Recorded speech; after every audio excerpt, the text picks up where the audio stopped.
So it's like this. I try shooting this a day early, it doesn't work. And just what I get, I'm not happy with. So this is Sunday Morning Coffee. It is episode 104, which means somehow I've unerringly done one of these every week, every Sunday, 2 years.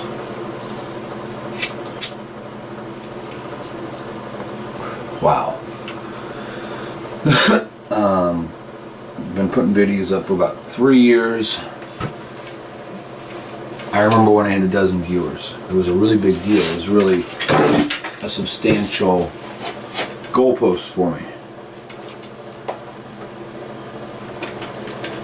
I'm at 518 viewers now, and subscribers now. That blows me away, and that's all of you. Thank you. I know there's only about 4 dozen that tune in for this generally, and that's alright. It's cool. It's me rambling. It's my weekly therapy session. How's that? So, all that said, I pondered doing something nifty. I looked around footage and photos and everything that I had. And then I got to thinking and looking back, and there's 333 other videos before this one.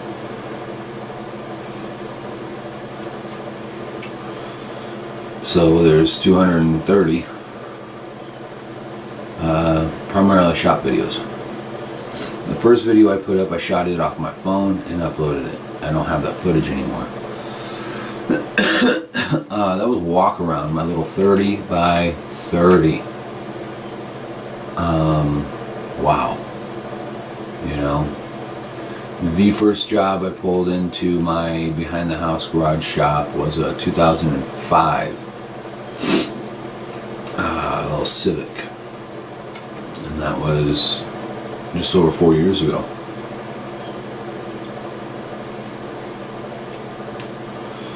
It had been sideswiped and the bumper cover smashed, front bumper cover smashed, rear bumper cover torn. I played henchman a few times, helping with some body work. Never on point. I decided it was time to delve into what I wanted to do. And there had been a lot of thought process in getting into restorations and such. I don't own any fancy sheepskins to hang on the wall. I went to school, I went to college, incomplete associates and certifications, business administration, and industrial welding.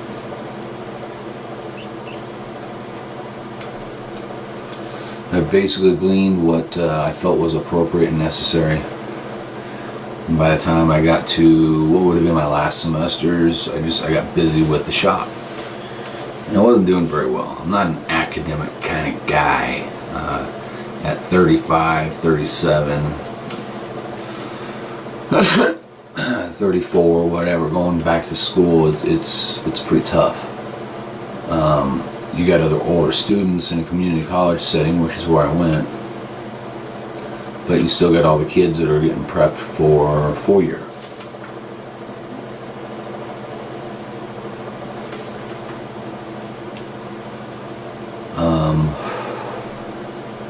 But in that time, I did see some hope, a glimmer of hope for the current generation coming up. I did see some sharp young men and women in those classes. So I guess if anything else, I learned a few skill sets, and I earned a few skill sets, and I did get a glimmer of hope for humanity back. But that's not what this one's all about. 104 episodes. That just, it's weird to me.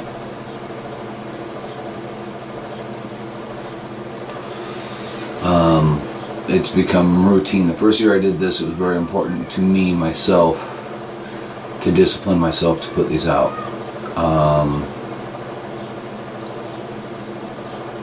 now it's just part of what happens. It's part of the routine. So you do anything, you repeat anything long enough, it becomes routine. Good workmanship, poor workmanship. It's all about diligence and duty. When I started shooting these videos, I had a hard time looking at the camera.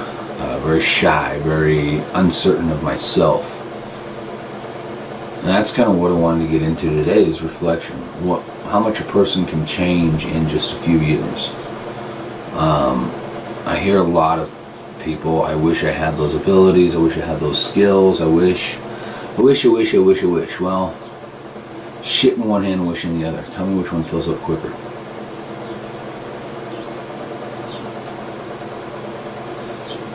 I was sitting around looking at a handful of shit with a heart full of wishes and hopes. So, I changed that.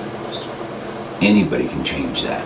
And that's been the vice and virtue and point of 90% of what I put up is I decided this is something I wanted more dearly than almost anything else. Almost anything means my woman, my kids, those things that are close to my heart.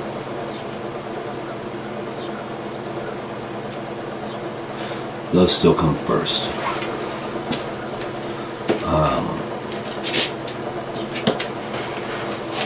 It just takes time, effort, willingness to learn, willingness to own your own mistakes. I screw up a lot. I screw up often. And anymore, it comes around to a point, if I fuck something up real good, I'm a little bit excited. I'm a little bit thrilled. Yeah, I gotta cut something apart and redo it, or the like, but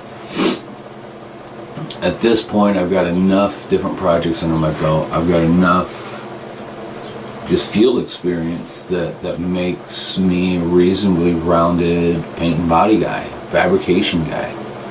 Fabrication I have gifts. I have something, a spark I was born with. And that I'm blessed for. Everything else I've kind of had to fight for.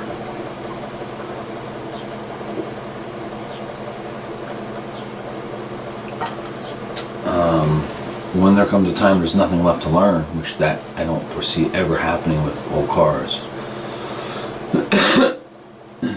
I'll find something else to do with my life.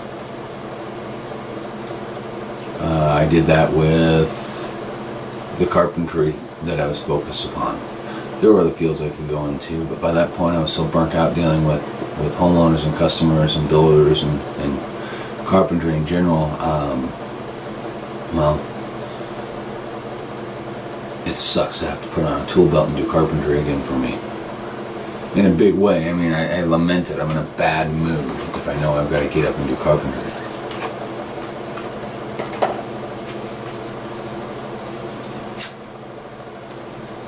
So just keep that as a poignant reminder. I'm not a brilliant person. I am just an average guy that wanted to do something different with his life and went out and did it. Am I still suffering for those decisions? Yes I am. Shop is less than 5 years old. It is not completely founded, and it could founder. The bottom could fall right out of it. Likely, not really. I get enough work at least to pay and keep the shop moving along. Not forward, just moving along, hanging on. That's my goal this year, is to change that. Change the fiscal situation, change the production situation, change the production value of the shop.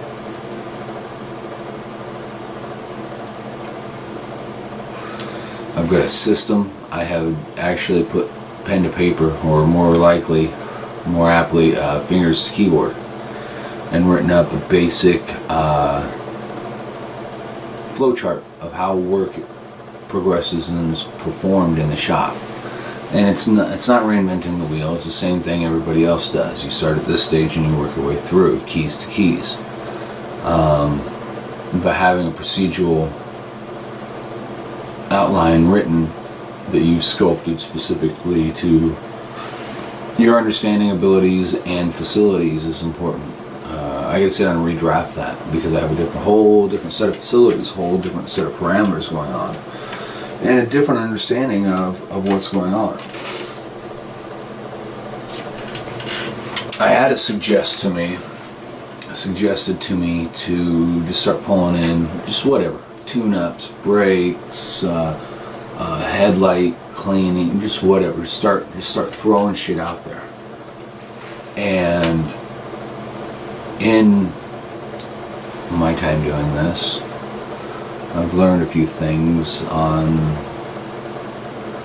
that particular idea. Yeah, work is work. It's better than doing nothing, I've been told. No. I've come into the situation where it's better to leave a project out there, let someone else come and pick it up. Someone else, some other mechanic or body guy do it. Because I figure by the time I'm done paying for parts and materials and putting my labor in, we lose a significant amount of money doing that project. How is this so? How does this happen? How do you lose money when someone's paying you to fix a car? It's easy.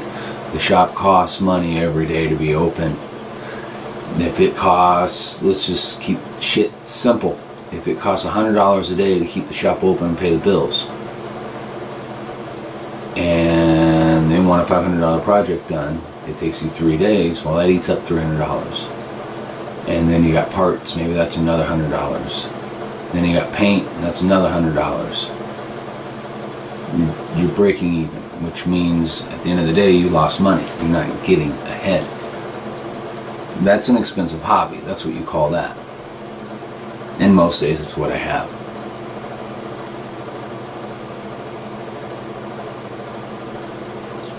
I do look around my area and I'm kind of excited. There are more established restoration shops that are cropping up that I'm seeing, that I'm hearing about. And there are a handful of new restoration shops cropping up. Some of those restoration shops, I'm willing to guess, are spot on. Excellent work, excellent workmen, excellent craftsmen, I should say. And then there's going to be those that less than what's required of them is their ability scope. But it's good. It's good to see growth in an industry. You know, this is supposed to be a mature, or, you know, in your business textbook, this is supposed to be a mature or dying industry.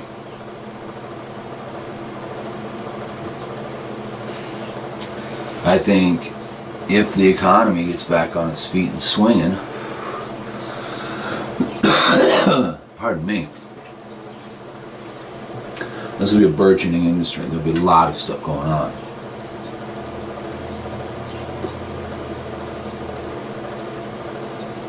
But at the end of the day, I'm still not competing with those other shops. I compete with myself. To know more, to do better, to know better than each and every day. So that's my little moment of reflection. There you go. You know, I started almost about 4.5 years ago. I started in a 30 by 30 behind my home. And that was after negotiating a contract purchase and getting moved in and getting to work. The first thing I actually did under this title, name, otherwise, I picked up a little Chevy Lumina and flipped it for some quick cash. It wasn't a very good business deal. It left me reevaluating car flips for a while. Then we got busy enough that I couldn't fit everything I needed in that little shop, and quite frankly, I couldn't pass myself as a hobbyist anymore. I live in the county, and they let you get away with it if you're a hobbyist to an extent. So the county got involved and said, you have to move. You have to do this somewhere else. And that's why we moved out of 30 by 30 when we did. probably would have stuck in there another year.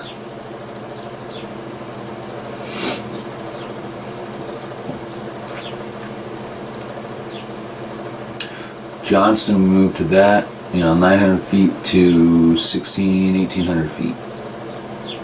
We actually set up a paint tent, which was nice. I did learn one thing: if you set up a temporary paint structure, do not use house wrap. A house wrap has a static cling to it, and it will suck particulates. If it's across the ceiling, it'll suck shit to the ceiling. When it gets laden with vapors and fumes and paint, and it'll detach some particles and they'll fall down in your shit.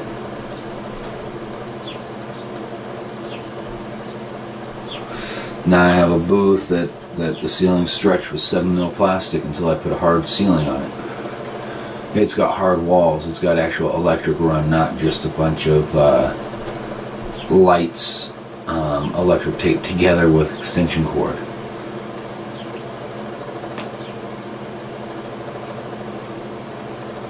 It's not there yet, but that's okay. He gives me the best, most sterile environment I've ever had to shoot paint in. Like I said, this is going to be a Sunday of reflection more than anything. There's days I get down, I'm like, fuck, when is this going to happen? When is this all going to go on? And, what the fuck am I doing here? And I have to recharge my batteries. I have to regain my focus and attention. Looking back at what I was working and what I was doing, in that little garage, I did a real mild restoration on a 65 Mustang. That was the first thing that came in. A gentleman named Don McFarland brought it in. We negotiated a very, very low rate, less than what I would paint a car for these days,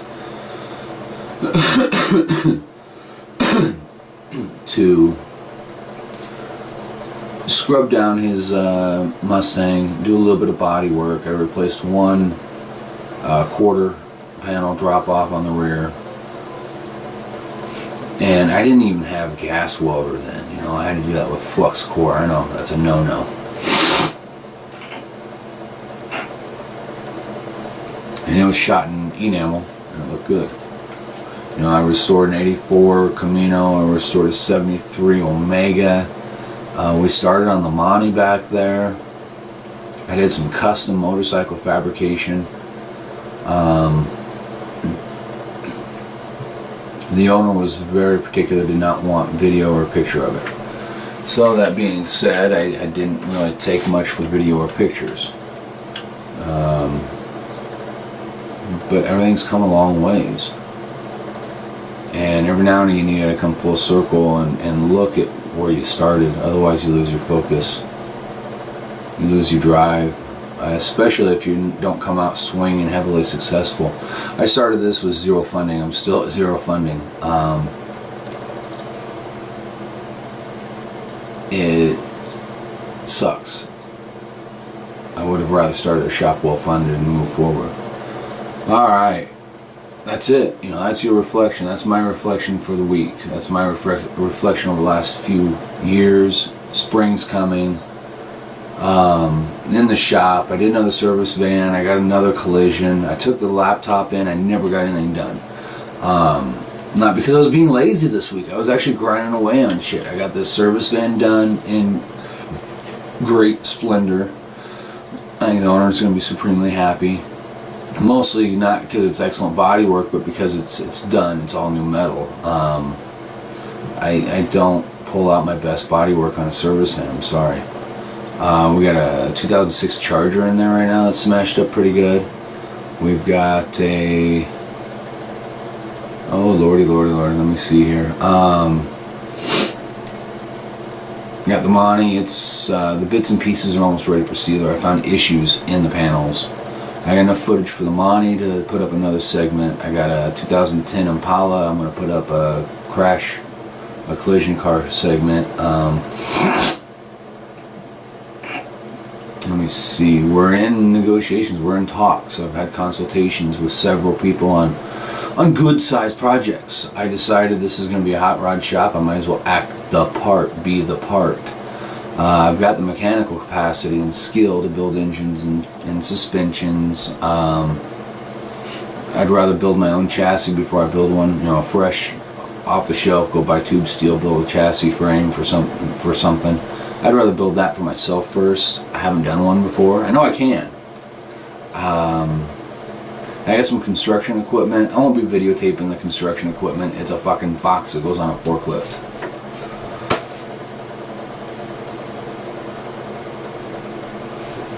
Let me see. 66 Chevelles coming along. We broke a bunch of body bolts off. That sucks, but there you go.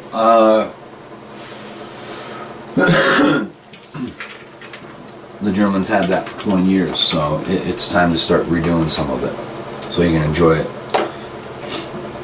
We're going to move stuff around and get stuff in storage proper instead of laying all over the shop, and we're going to tear down the Mercedes too.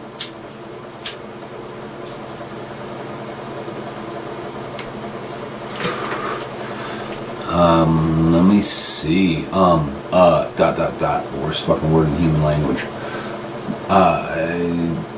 And I always fall back on it. So that's that. That's kind of where the shop is at. Where we're headed right now. I maintain my focus on the work that we intend to make our mark in versus whatever work comes in. Collisions I'll always bring in. They're good, quick, easy money. But that's it, folks. That's Sunday. That's Sunday morning. That's a week in review. That's 4.5 years in review. You all have a great day. I'll talk to you all soon.